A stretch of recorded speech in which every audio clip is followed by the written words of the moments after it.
All right, so go back to that golden bag, pull out one of your sponges.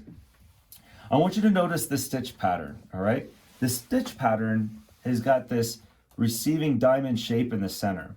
That's intentional because that is receiving the wings and holding the sponge in place, all right? Now, as you're inserting the sponge, I want you to make sure that the tip is going through the center, and you can actually feel it while it's going inside the sponge, and I'll show you how to do that in a second. But just want you to make sure that don't just throw the tube in, because you may, if you're not paying attention, catch one of these threads, and then as you're trying to jam the tube in, you create a kink and no water will come out. Another very important pro tip is that when you insert the sponge, make sure that it's not hanging out here. Make sure that it's fully inserted and it's fully seated in the center of the sponge like this. One way you know that you're fully seated in is if you can feel the tip of the sponge or the tip of the tubing behind the logo of the sponge. Again, don't have the wings hanging out from the bottom like this. Another great pro tip is that inserting this tubing or mini soaps while the sponge is dry is a little difficult. I would recommend for your first time making this a little wet. Otherwise, what you can do is just, while the sponge is dry, you can just jam your finger in like that, create a little opening through the bottom. This is where you're going to insert your tubing. Again, make sure the tubing's in the center. There it is.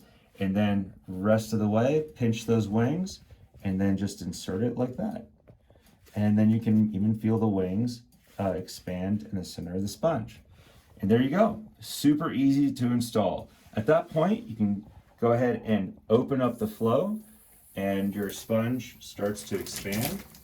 That was pretty cool. All right, great. Last but not least, storing your sponge. You can do that a couple different ways. So you can first just leave it on your hanger. There it is in its full beautiful glory. Or you can also remove this sponge so that another family member can use their own sponge. The way to remove this sponge is really simple. Just pinch the tube by pressing on the logo. You can feel the tube there. And I want you to pinch it with 2 fingers and then pull this string so that the tubing right here is sliding between your thumb and your finger.